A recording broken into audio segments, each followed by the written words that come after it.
Pemirsa, pendamping korban angkat suara membeberkan kronologis kekerasan seksual yang diduga dilakukan Agus di sebuah homestay di Kota Mataram, Nusa Tenggara Barat. Selain itu, penyidik juga mengungkapkan fakta bahwa meski tidak memiliki kedua tangan, namun Agus tetap mampu melancarkan perbuatan asusilanya. Bagaimana Agus memperdayai korban-korbannya? Selengkapnya dalam Benang Merah, pendamping korban ungkap modus Agus.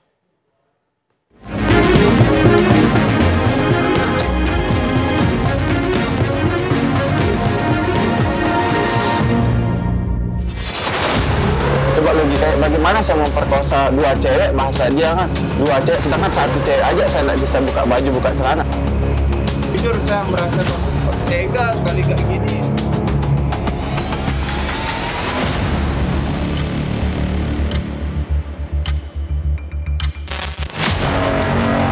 Agus, tersangka tindak pidana kekerasan seksual, boleh saja berkelit tidak mengakui perbuatannya.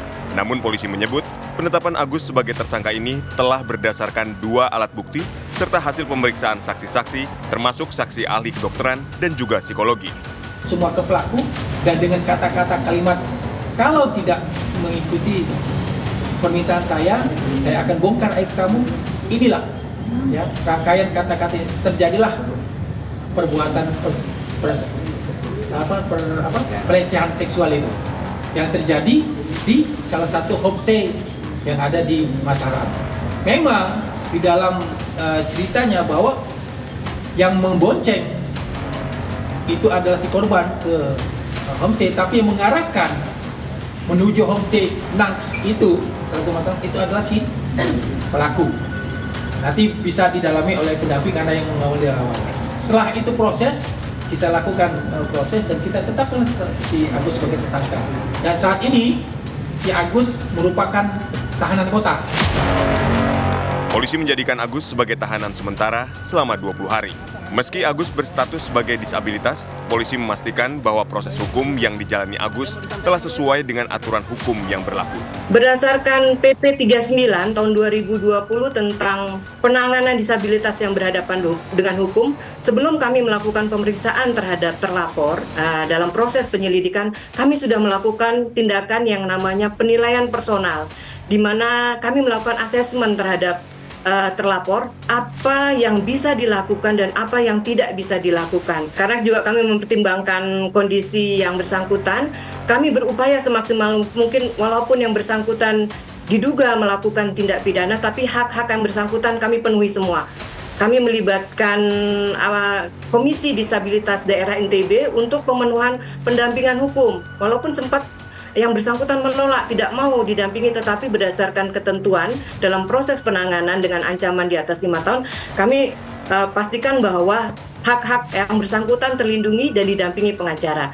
Kemudian tindakan-tindakan yang kami lakukan dalam proses penyidikan, kami juga melibatkan kami melibatkan Komisi Disabilitas, kami melibatkan psikolog, sehingga walaupun proses hukum penegakan hukum berjalan, tetapi tetap hak-hak yang bersangkutan kami utamakan, kami lindungi.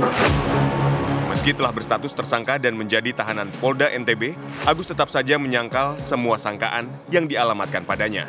Menanggapi pernyataan Agus, pendamping korban angkat suara dan membeberkan kronologis kekerasan seksual yang diduga dilakukan oleh Agus di sebuah homestay di Kota Mataram, Nusa Tenggara Barat. Selain itu, polisi juga mengungkapkan fakta dari hasil penyidikan bahwa meski tidak punya 2 tangan, Agus mampu menggunakan jari kaki, mulut, dan giginya untuk melancarkan perbuatan keji tersebut. Ini mengatakan kepada korban untuk mandi bersih gitu. Mandi bersih dalam arti untuk membersihkan diri si korban dari masalah-masalah dan dosa-dosa di masa lalu. Kemudian di situ korban mengatakan bahwa tidak, saya sedang berpuasa dan saya tidak mau mandi bersih dengan kamu, saya bisa bertaubat sendiri.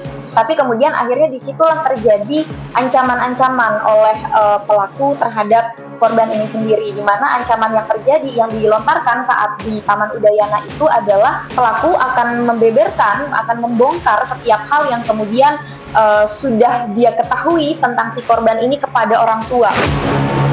Namun pernyataan pendamping korban tersebut langsung dibantah oleh Agus. Nah, itu seperti omongan yang ini yang itu tidak ada saya ngomong kayak gitu. Apalagi yang dimana saya akan mengancam memberitahukan ke orang tuanya, sedangkan kita aja baru kenal, entah itu mantannya, saya ada ngomong kayak itu. Dan juga berserang Kalau memang dia benar diperkosa atau digituin, kenapa dia tidak ngomong sendiri? Dan kenapa harus ada pendamping, sedangkan saya tidak memakai pendamping gitu. Dan sebelum itu juga, di sana pada kejadian hari itu, saya juga diviralin pada sebuah kasus yang dimana di media dituduhkan saya seorang mahasiswa memperkosa orang di teras Udayana, gitu dia bilang. Dan itu saya belum dijadikan tersangka dan belum terbukti dan belum diapa-apain.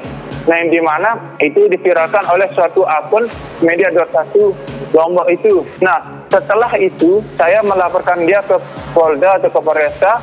Nah, terus sehingga beberapa harinya kemudian seketika langsung ada seperti postingan di take down, ada izin men-take down, dan dia bilang izin saya men-take down dengan kata-kata ini. Dia bilang itu ada, saya punya buktinya. Nah, di mana juga setelah itu dia men-take down itu, terus berapa harinya itu saya mendapat surat panggilan ini.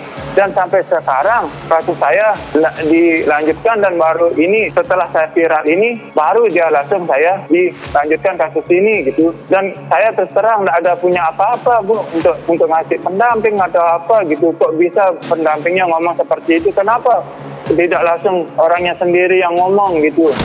Agus juga berdalih perbuatan yang mereka lakukan tersebut berdasarkan atas suka sama suka. Dia mungkin suka sama saya dan mungkin saya suka sama suka gitu, Bu.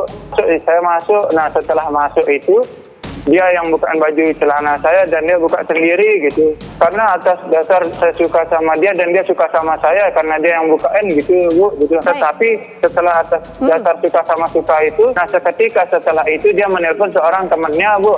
Dia bilang, tunggu saya di Islamic Center, dia bilang. Pernyataan Agus tersebut bertolak belakang dengan keterangan dari pendamping korban. Ya, itu sangat jelas membuat-buat ya, karena jadi begini, saya lanjutkan mungkin dari yang tadi saya sempat jelaskan ya, bahwa pada saat korban sedang duduk-duduk sambil membuat konten di Taman Udayana, itu pelaku Agus datang untuk mengajak korban berkenalan. Kemudian di situ pelaku berusaha untuk mengambil simpati dari korban, sampai akhirnya korban percaya bahwa si pelaku ini tidak bermaksud apa-apa, hanya ingin berbincang-bincang saja. Nah, kemudian tadi terjadi satu momen di mana pelaku mengarahkan korban untuk melihat ke arah utara, di mana di sana terjadi satu adegan yang membuat si korban ini merasa terkejut hingga menangis dan ketakutan. Yang kemudian si pelaku ini mengajak korban untuk berpindah tempat ke tempat yang lebih belakang, di mana tempat itu lebih sepi, tidak ada orang, untuk menghindari adegan itu. Nah, dan itu juga membuat korban masih percaya karena memang tidak ada kecurigaan saat itu dari sisi korban. Tapi kemudian dalam proses perjalanan dari satu titik ke titik yang belakang teras Taman Udayana itu dari situ pelaku sudah mulai banyak membicarakan tentang hal-hal yang berkaitan dengan masalah pribadi korban, baik itu keluarga, masalah perkuliahan, masalah asmara, seksualitas, dan lain sebagainya, yang kemudian membuat korban ini merasa ada beberapa hal yang kenapa akurat, beberapa hal kenapa bisa akurat begitu, dan di situ korban bertanya-tanya sambil merasa ketakutan. Episode selanjutnya, korban Agus bertambah menjadi belasan orang.